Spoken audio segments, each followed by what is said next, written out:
আজ থেকে প্রায় 225 বছর আগে আমি মা ভদ্রকালী, ফাঁসি দেওয়ার অধিষ্ঠাত্রী দেবী, তোদের এই যে খরা, আজকের ডেটে পুজো আর সেই দিনের পুজোর মধ্যে তফাৎ। ফাঁসি দেওয়া হতো। ফাঁসি দেওয়ায় নামলেই মা ভদ্রকালী মন্দির। বাংলাদেশ থেকে এমনও একজন ভক্ত এসছে, কথা বলতে পারতো না মেয়ে। সেই মেয়েটি কোনো না কোনো রকম ভাবে খোঁজ পেয়ে স্বয়ং বজরং বলি বাকে ঘাড়ে করে নিয়ে আসে পাতাল থেকে। ছাগ বলি, এই যে কথাটা, লক্ষ্মী এবং নারায়ণ পুজোর ফল নিষ্ফল হয়ে থাকে। তিনি রাজসিক মতে পুজোটা করেন। শোলা দিয়ে বানানো হয় যে স্বর্গীয় কালী দেবতা মায়ের মূর্তিটা কিন্তু উগ্র, শান্ত, সৌম্য মূর্তি। অলরেডি অনেকটা কাজ হয়ে গেছে, এই বছর আমরা সেই কাজে নেমেছি।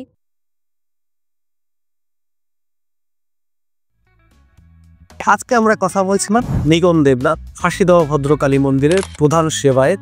তিনি আমাদেরকে আজকে সময় দিয়েছেন, তার সঙ্গে আমরা কথা বললাম আজকের এই পডকাস্টে। বিভিন্ন বিষয়ে তার কাছে জানার চেষ্টা করলাম। ভবিষ্যতেও আমরা চেষ্টা করব তার কাছ থেকে বিভিন্ন ধরনের প্রশ্নের উত্তর খোঁজার।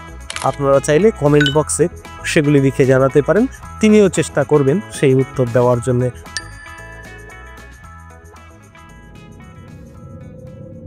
ফাঁসি দেওয়ার ভদ্রকালী শুরুটা জানতে চাই। আজ থেকে প্রায় 225 বছর আগে সময়টা, বাংলা 1207, ইংরাজি 1800 খ্রিস্টাব্দ।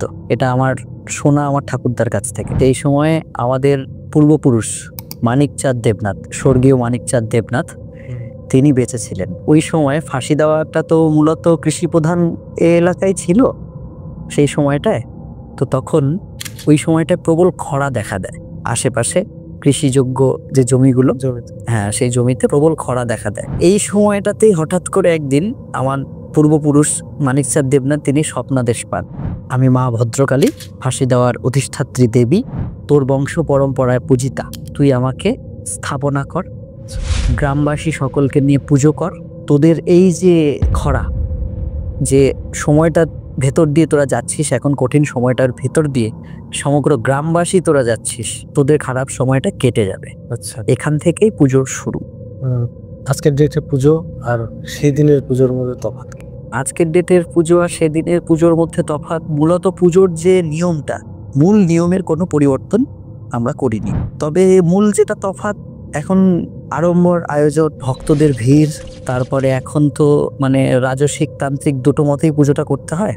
আগের দিন মায়ের যে সোমবারের দিন রাতে যেই পুজোর কাজকর্মগুলো আমরা করে ফেলি রাজসিক মতে পুজোটা, আগে তো এই রাজসিক মতে পুজোটা তখন ছিল না, তখন সমস্তটাই তন্ত্র মতেই হতো। এবং ওই সময়টাতে যেটা মূল বিষয় ছিল, তখন অমাবস্যায় যে এখন পুজো হয় মায়ের মন্দিরে প্রত্যেক অমাবস্যায়, সেই পুজোটা তখন হতো না। তখন বছরে একবারই পুজো হতো এবং তারপরেই মায়ের মন্দির বন্ধ করে চলে যাওয়া হতো এবং আবার বছর পর খুলতো। হ্যাঁ, এই জায়গাটা আমি একটা জিনিস জানতে চাইবো, সেটা হচ্ছে এই যে সোমবার আর মঙ্গলবার, এই বিষয়টা তো ক্লিয়ার না, কোন সোমবার কখন মঙ্গল। আচ্ছা, আমাদের পুজোর দিন কিন্তু এটাও স্বপ্নাদেশেই পাওয়া, আষাঢ় মাসের শেষ মঙ্গলবার। সেই সময় থেকে এখনো অবধি অপরিবর্তিতভাবে একই সময়ে ধরেই পুজোটা হচ্ছে। তবে হ্যাঁ, যে বছর মলমাস পড়ে যাচ্ছে সেই বছরটায় আষাঢ় মাসটাকে স্কিপই করা হয়েছিল। সেটা দাদু থাকাকালীনই হয়েছিল, একবারই হয়েছিল, সেটা মলমাস পড়েছিল, তখন শ্রাবণ মাসে পড়া হয়েছিল। এবার মূলত যেটা হয় যে মঙ্গলবারের দিন আমরা যদি আমাদের রাজসিক মতে যে পুজোটা, কারণ মায়ের মূর্তির যোগদান, প্রাণ প্রতিষ্ঠা, বাকি যে পুজোগুলো থাকে, সেই পুজোগুলো যদি আমরা মঙ্গলবারে করে তারপরে যদি আমরা আমাদের পুজোটাকে শুরু করতে যাই এবং তারপরে যদি অঞ্জলি শুরু হয়, তাহলে যেই সমস্যাটা দেখা দেবে, তখন তো আর এখনকার মতো এত ভক্ত সমাগম হতো না। কাজে তখন এই বিষয়গুলো নিয়ে ভাবনা চিন্তারও বিষয় ছিল না। কিন্তু এখন কি হবে, তাতে ভক্তদের অনেক কষ্ট হবে, কারণ আমরা দেখি এখনো ভোর 5টা থেকে লাইন পড়ে যায় মায়ের কাছে অঞ্জলি দেওয়ার জন্য। মন্দিরের লোকেশনটা অ্যাকচুয়ালি কি, যারা দক্ষিণবঙ্গ থেকে দেখবে তাদের জন্য মন্দিরের লোকেশনটা যদি একবার বলো, তারপরে শুরু। আচ্ছা, ঠিক আছে। দক্ষিণবঙ্গ থেকে যারা দেখছে তাদের উদ্দেশ্যে একটাই কথা, সবাই শিলিগুড়ি চেনে। শিলিগুড়িতে নেমে শিলিগুড়ির পাশেই, শিলিগুড়ির থেকে খুব বেশি হলে 20 থেকে 25 কিলোমিটার দূরে একটা গ্রাম যার নাম ফাঁসি দেওয়া। শিলিগুড়ির থেকে মেডিকেল কলেজ হয়ে আসা যায় এবং আমরা মাটিগাড়া হয়েও আসতে পারি।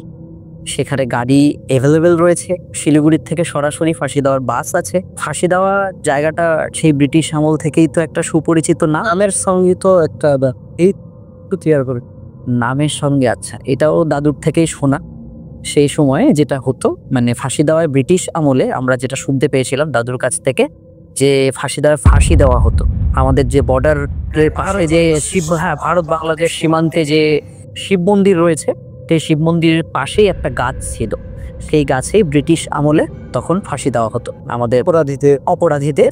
ফাঁসি দেওয়া হতো, কারণ তখন শিলিগুড়ির অস্তিত্ব তো খুব বেশি একটা ছিল না, তখন শিলিগুড়িকে মানুষ চিনতও না। সেই দার্জিলিং এর পরে ফাঁসি দেওয়াই যোগাযোগ মাধ্যম বা সমস্ত কিছু ফাঁসি দেওয়ার উপর শহর এটাই ছিল। শহর তখন ফাঁসি দেওয়াটাই ছিল। এবং পরবর্তীতে যেহেতু এটা বর্ডারের সীমান্তবর্তী একটা এলাকা থেকে গ্রামে, শহর থেকে গ্রামে রূপান্তরিত হয়েছে।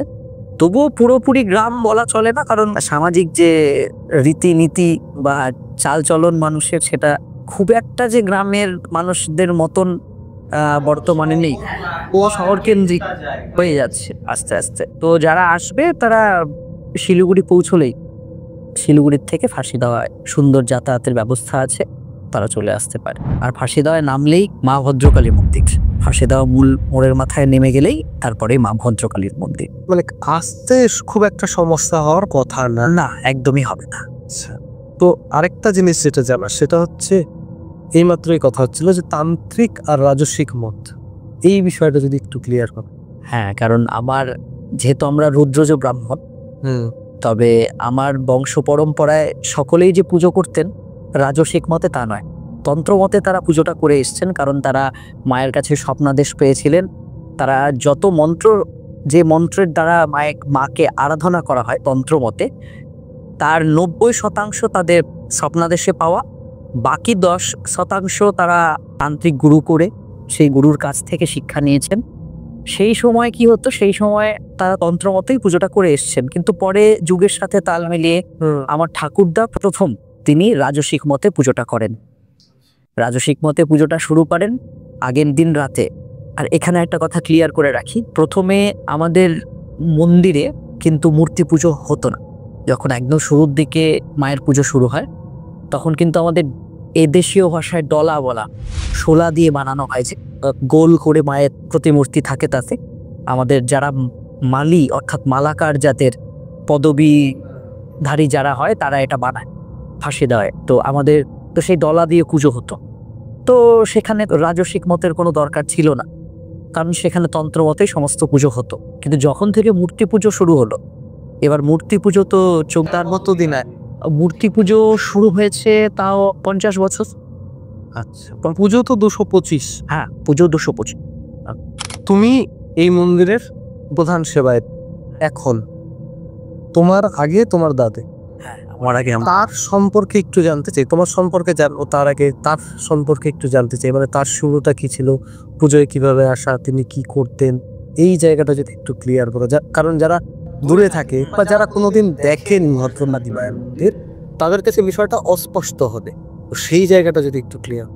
আমার দাদুর কথা যদি বলতে যাই, তাহলে সবার প্রথমে তো আমি ইমোশনাল হয়ে যাই, কারণ আমার এই আধ্যাত্মিক চেতনা আমার মধ্যে সঞ্চার করেছেন যিনি, যাকে আমি আমার তান্ত্রিক গুরু হিসাবে সব সময়ের জন্যে আমার জীবনে, যার কথা বা যার আদেশ উপদেশ মেনে আমি সব সময় চলি, বা যিনি আমাকে মাকে ভালোবাসতে শিখিয়েছেন, তিনি আমার দাদি স্বর্গীয় কালীমোহন দেবনাথ। এবং ওনার আমলেই আপনি বর্তমান মন্দিরের এই যে এত বিস্তৃতি, মায়ের এই পুজোর এই যে এতটা প্রচার প্রসার, সেটা কিন্তু আমার ঠাকুরদার আমলে। কারণ তিনি ছিলেন স্বর্গীয় গুরুঞ্চি দেবনাথের জ্যেষ্ঠ পুত্র।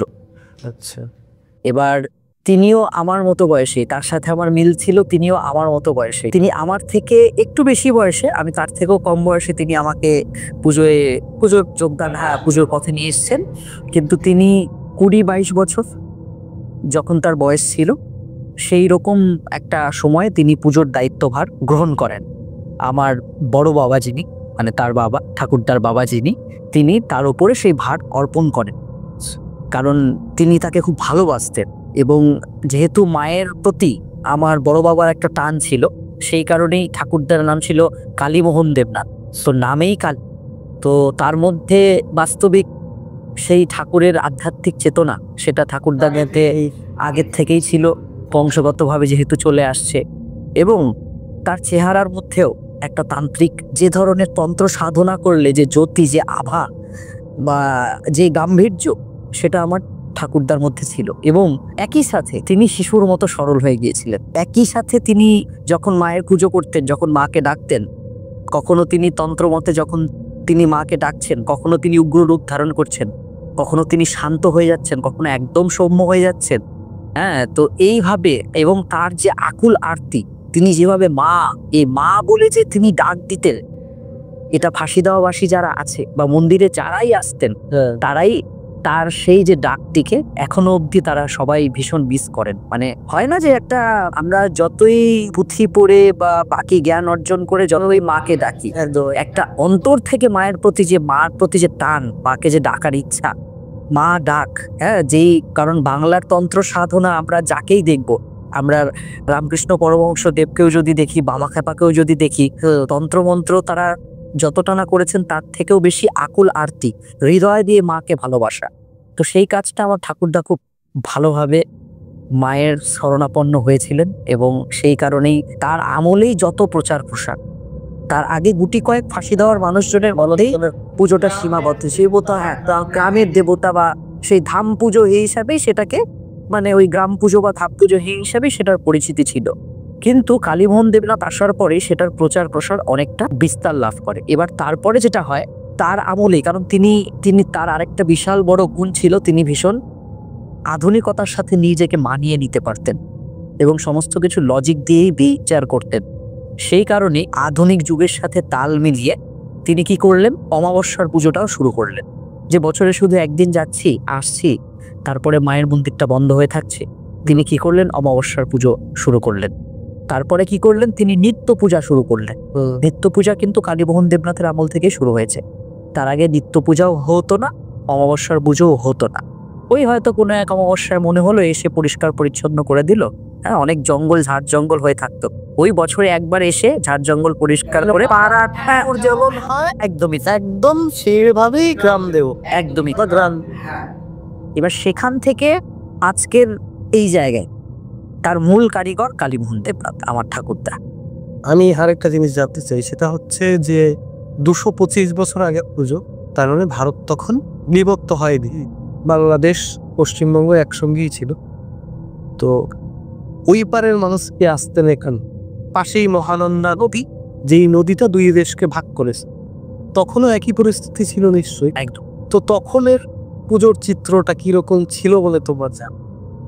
আমি দাদুর কাছে যেটা শুনেছি তখনকার গল্প, কারণ আমাদের এখানে কিছুদিন আগে অবধিও, মানে তার ঘেরা হবার কিছু বছর আগে অবধিও ভারত বাংলাদেশ একটা যাতায়াত ছিলই।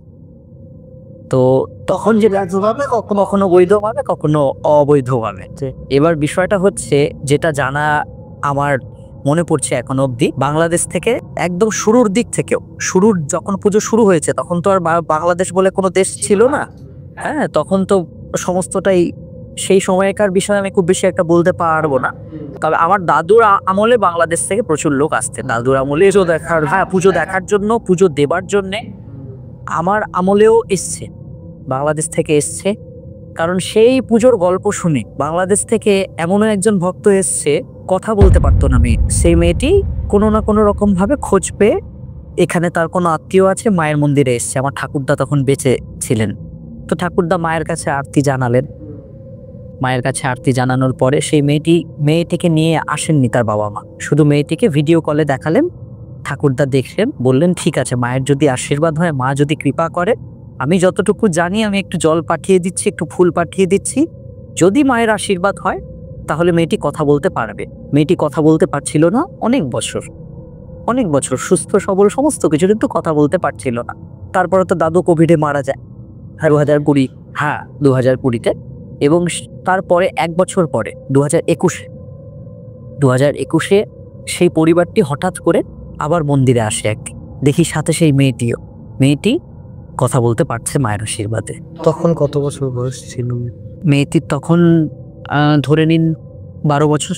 12 বছর মানে অস্বাভাবিক আর কি, কথা বলছে না, অস্বাভাবিক। কারণ আমরা দেখি যে অনেক বাচ্চা কাচ্চা যারা কথা বলে না, তারা হয়তো কিছুটা সময় পরে, হয়তো 4 বছরে বললো না, 5-6 বছরে গিয়ে বললো, কিন্তু 10-12 বছরের মেয়ে কথা বলছেই না, তারপরে গিয়ে বলছে এটা মায়ের কৃপা ছাড়া কোনো কিছু হতে পারে না। ঐশ্বরিক ক্ষমতা না থাকলে বা মায়ের কৃপা না থাকলে আমাদের মতো সাধারণ মানুষের ক্ষমতা নেই মানে সেরকম কোনো কিছু করবার। এইবার এইখানে আমার একটা কোশ্চেন আছে, সেটা হচ্ছে যে ওরা বাংলাদেশ থেকে হবে, এই জল পোড়া বা এই ধরনের মন্ত্রের যদি দেখা হয়, বলে একটা প্রবাদ আছে যে জল পার করে যায়, আর সেই জায়গাটা দেখুন ওনাকে যেটা দেওয়া হয়েছিল সেটা যদিও আমার বলা উচিত নয়, আমরা ঘটের জল দিয়েছিলাম মায়ের, ঠিক আছে? তো এই যে আমরা আমাদের যে প্রবাদগুলো আমরা শুনি না, এইগুলো তো কোনো না কোনোভাবে আমাদের শোনা মায়ের শক্তির কাছে। আমরা যা কিছু অনেক প্রবাদ প্রবচন অনেক কিছুই শুনেছি, আমি নিজেও কিন্তু সায়েন্সের স্টুডেন্ট, তো কাজেই সেখান থেকে আমারও একটা প্রবল অবিশ্বাস ছিল এক সময়। কিন্তু ওই যে বলে যে তার যদি করুণা হয়, তার যদি কৃপা হয়, অসাধ্যও সাধন হয়ে যায়। তো এটা সম্পূর্ণরূপে মায়েরই কৃপা, আমাদের বলারও কিছু নেই, মানে করা মানে আমরাও বুঝতে পারিনি যে কিভাবে হয়েছে। আমি নিজে অবাক হয়ে গেছি যে এটা কিভাবে সম্ভব। কিন্তু কিছু ঘটনা, কিছু কিছু ঘটনা ব্যাখ্যা থাকে না, এটা সত্যি কোনো ব্যাখ্যা না, শুধু উদাহরণ। একদমই। আচ্ছা, আমি আরেকটা জিনিস শুনবো, সেটা হচ্ছে আগে তো বাংলাদেশ থেকে এক মানুষ আসতেন, এখন একদম প্রেজেন্ট যদি থাকে কোথা কোথা থেকে মানুষ আসেন এবং এই পুজোকে ঘিরে এলাকায় কি পরিস্থিতি তৈরি হয়? এখন তো সত্যি কথা বলতে গেলে বাংলা, বিহার, আসাম, তারপরে বাইরের থেকে মানে কত জায়গার নাম বলবো, বাংলাদেশ থেকেও আসেন, নানান জায়গার মানুষজন আসেন। মানে উত্তরবঙ্গের যে কয়টা প্রধান প্রধান উৎসব তার মধ্যে এটাও অন্যতম, যেখানে শুধুমাত্র যে নানা জায়গার লোক আসেন সেটা নয়, নানান ধর্মের নানান জাতির মানুষজন আসেন, যাকে ঘিরে একটা মেলা বসে। একদিন চলে কিভাবে হয়? আগে প্রথমত তো শুরু হয় মেলাটা 2 দিন, তারপরে 3 দিন, এবং এই গত বছর থেকে আমরা সেটাকে 4 দিন করেছি, কারণ সেটাও ওই ভক্তবৃন্দেরই অনুরোধে। কারণ তখন এমন একটা পরিস্থিতি তৈরি হয় যে আপনি ফাঁসিদেওয়াবাসীর প্রত্যেকের ঘরেই দেখবেন ওই সময় আত্মীয় লেগেই থাকে। কারণ আমাদের ফাঁসিদেওয়ায় দুর্গা পুজো বলুন, বাকি পুজো বলুন বা উৎসব, সেরকমভাবে কোনো কিছু খুব বেশি একটা হয় না। সকলের কাছে ফাঁসিদেওয়ার জাতীয় উৎসব বলতে এই মা ভদ্রকালীর পুজো, এটার মানেই প্রত্যেকের বাড়িতে ওই সময় তাদের আত্মীয় স্বজন তারা এসে উপস্থিত হন। এবং তাতে কি হতো, আগে আমরা দেখতাম যে আমাদেরই বাড়িতে যখন লোকজন থাকতো, এই 1 দিন 2 দিন হওয়াতে সেই মানুষদের সময় দিতে দিতে নিজেরাই বাড়ির লোকেরাই ঘুরবার কোনো সময় পেত না। তো সেখান থেকে তারা ডিমান্ড করে যে যদি একটু বাড়ানো যায় তাহলে আমরাও, হ্যাঁ, এবার আমার পরিবারের ক্ষেত্রে আমি বলি, আমার বংশ পরম্পরায় পুজোটা হয়ে আসছে, সমস্ত কাজকর্মই তো আমার বাড়ির থেকেই হয়, সমস্ত কিছু আমার বাড়ির লোকজনই করে, তো তারা প্রচন্ড ক্লান্ত থাকে। তো সেই কারণে তাদের ডিমান্ড থেকেই যায় যে না আমরা একটু ঘুরবো, সেই কারণেই 4 দিনের যে মেলা সেটা করা বেড়াও। আচ্ছা, এইবার এই মানে পুজোতে এক সময় ছাগ বলি হতো, প্রচুর পরিমাণে হতো, এটা অনেকেই জানে। তো বলি প্রথা নিয়ে একটা কন্ট্রোভার্সি তৈরি হয়েছে, তোমাদের বলিও বন্ধ হয়ে গেছে।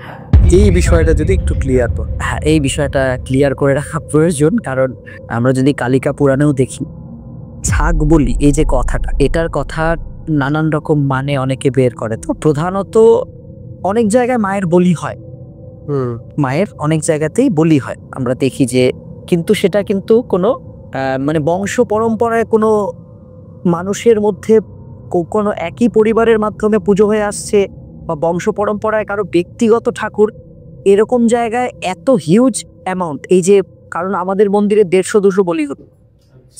এবার মোটামুটি এই বিষয়টা আমি আমার কাছ থেকেই আবার মানে আমি একটা শাস্ত্রে পেয়েছিলাম যে যেই বাড়িতে মায়ের বলি হয়, মানে মায়ের পুজোয় এই এত হিউজ অ্যামাউন্ট অফ বলি হয়, মানে এত বৃহৎ বলি হয়, সেই বাড়ির লক্ষ্মী এবং নারায়ণ পুজোর ফল নিষ্ফল হয়ে থাকে, ঠিক আছে?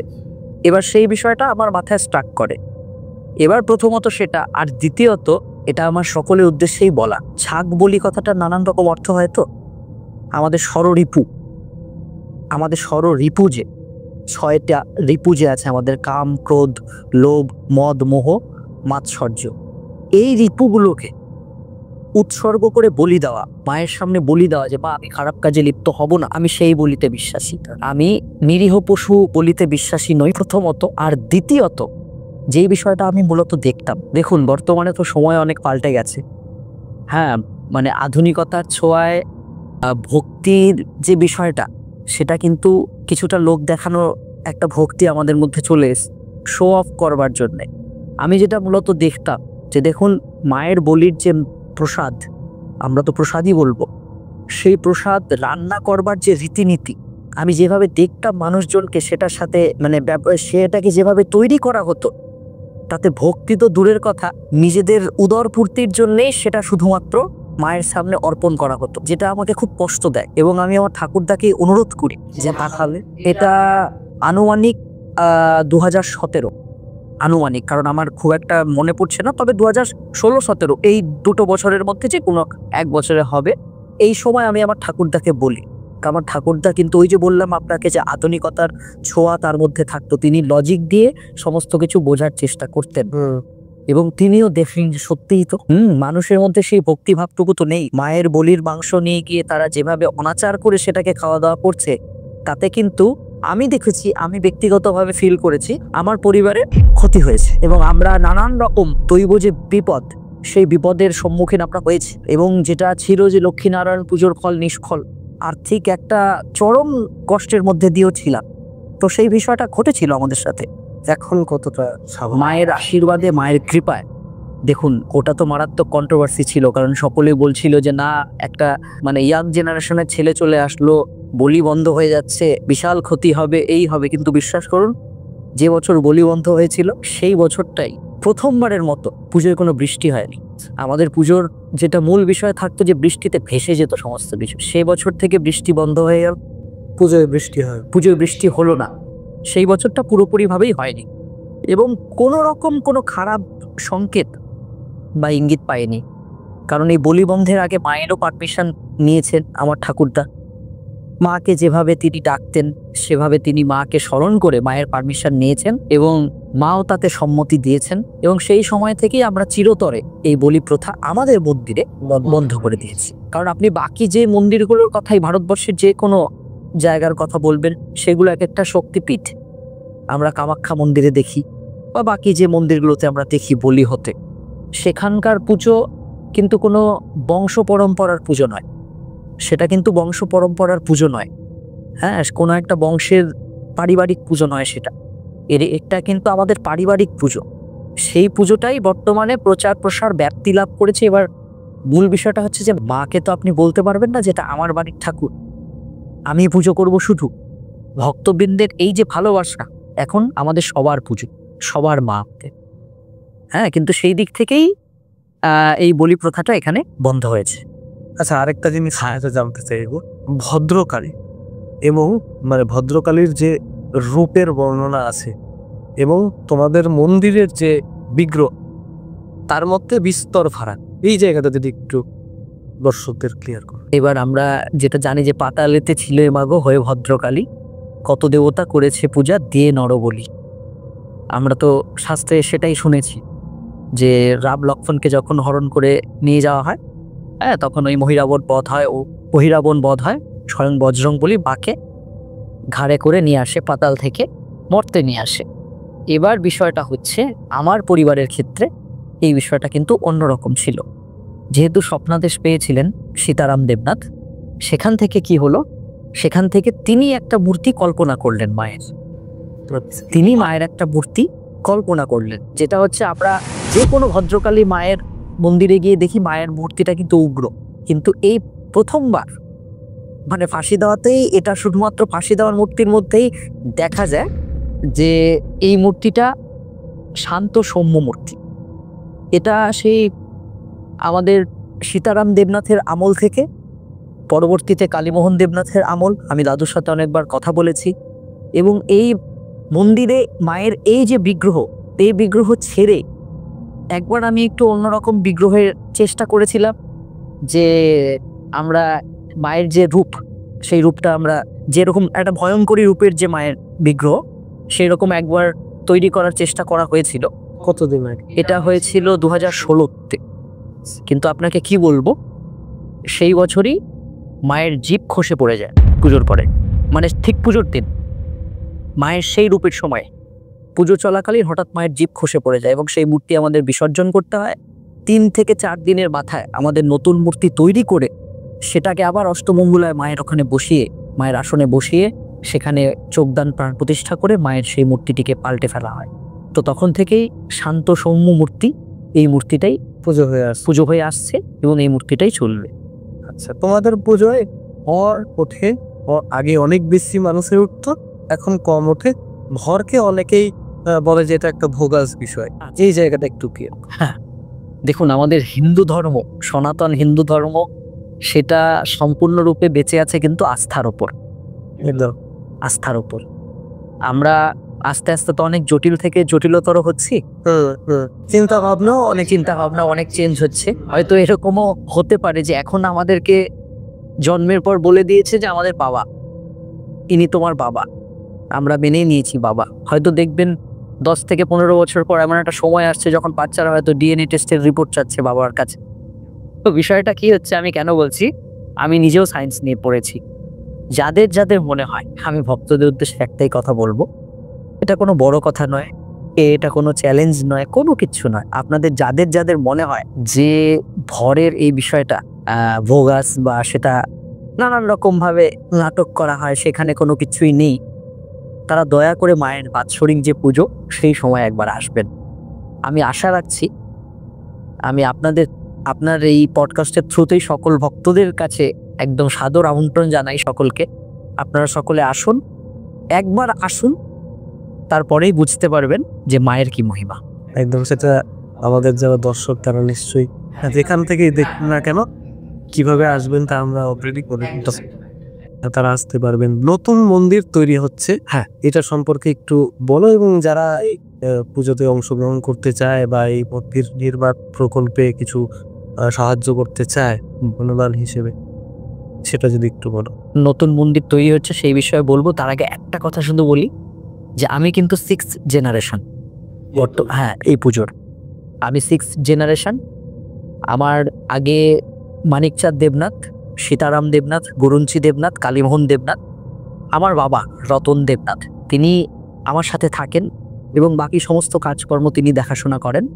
কিন্তু তিনি সরকারি কাজে নিয়োজিত, তিনি ফাঁসিদেওয়া হসপিটালেই চাকরি করেন। কাজেই তিনি এই পুজো আর্চার বিষয়ে খুব বেশি একটা ইনভলভ না থাকলেও বাহ্যিক যে কাজগুলো সমস্ত কাজেই তিনি থাকেন। আমার সহকারী হিসেবে থাকেন শঙ্কর দেবনাথ, আমার কাকু, এবং আমার ভাই রয়েছে শুভম দেবনাথ, সেও বাকি যে কাজকর্মগুলো, মেলার যে কাজকর্মগুলো, সেই কাজগুলো দেখাশোনা করে।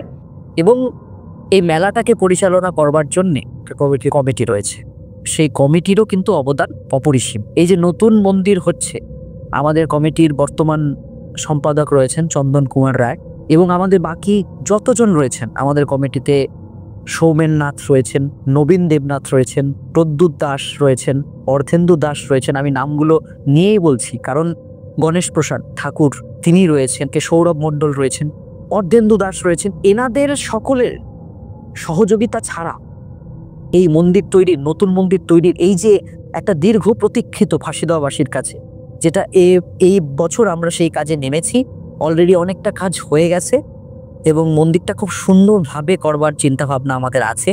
মায়ের আশীর্বাদ হলে, মায়ের কৃপা হলে আমরা আশা রাখছি যে এই বছর পুজোর আগে মন্দির তৈরির যে প্রাথমিক কাজ সেটা আমরা সম্পন্ন করব। এবং সেই কাজটা সম্পন্ন করবার জন্যে আমাদের কিন্তু বিপুল সংখ্যক অর্থের প্রয়োজন। আমি পডকাস্টের থ্রুতেই আপনারা যারাই দেখছেন, আপনাদের সকলকে বিশেষভাবে অনুরোধ রাখছি, যারা সৌরভদার পডকাস্ট দেখছেন, আমাদের মন্দির নির্মাণ কল্পে আপনারা সকলেই এগিয়ে আসুন। আমরা যে কিউআর কোড আছে বা বিস্তারিত আছে ভিডিও একদম একদম একদম আমরা আশা রাখছি যে খুব সুন্দর একটা ভব্য মন্দির মায়ের সেটা তৈরি হবে। এই বছর তো সম্পূর্ণরূপে সেটা সম্ভব হবে না, পুরোপুরি সম্পূর্ণটা কমপ্লিট করবা, তবে যারা এবার আসবে নতুন মন্দির, একদম একদম একদম ভক্তদের জন্য এটাই একটা বিশেষ চমক যে যারা আসবেন তারা সকলেই নতুন একটা মন্দির মায়ের এই বছর দেখতে পাবে। আমাদের পডকাস্টে আসার জন্য অনেক ধন্যবাদ।